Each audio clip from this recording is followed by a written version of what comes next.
Hey guys, sorry I'm not there. I'm here in my living room. I'm going to talk about drug resistances first. So when it comes to NRTIs, the most common mutation that the viral genome can use in order to fight off the NRTI effect is a K65R and L74V. That is typically two of a variety of point mutations that NRTIs are posed with. The most important thing, in my opinion, though, when doing NRTIs is that there's something called primer unblocking, where we all know the NRTIs must be phosphorylated to be activated.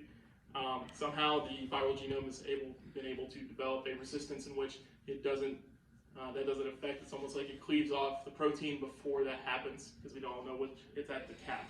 When it comes to NRTIs, no K103N and Y181C, in 70% of cases in which it was determined that HART therapy was ineffective, this kind of resistance was reported in clinical trials.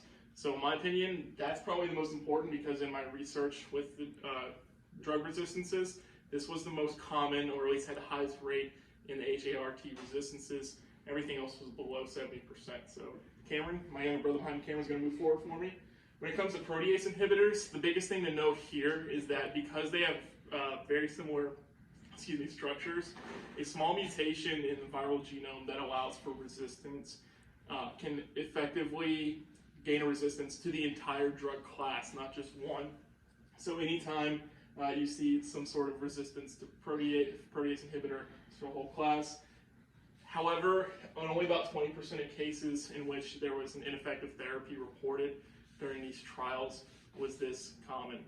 Was this the mechanism of resistance? However, the most important thing is if one small mutation can result in a large scale resistance.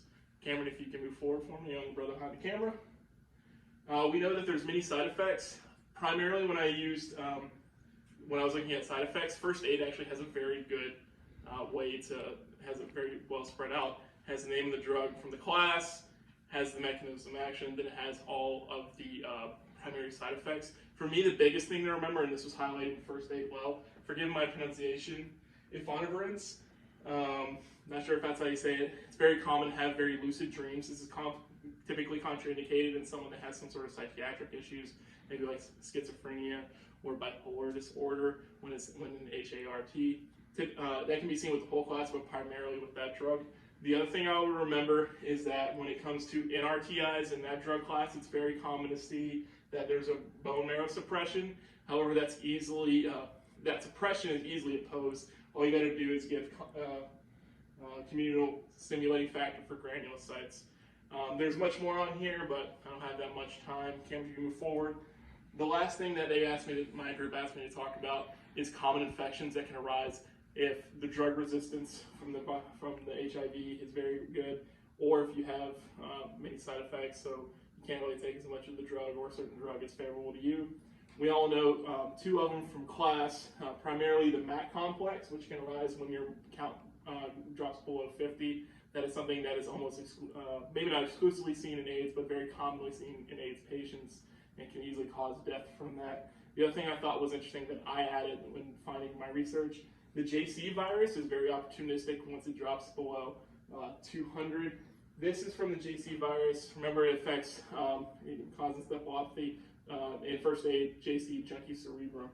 This is an MRI that can come from MAC complex. Candida albicans is a fungal. It starts oral thrush, typically the first thing from AIDS.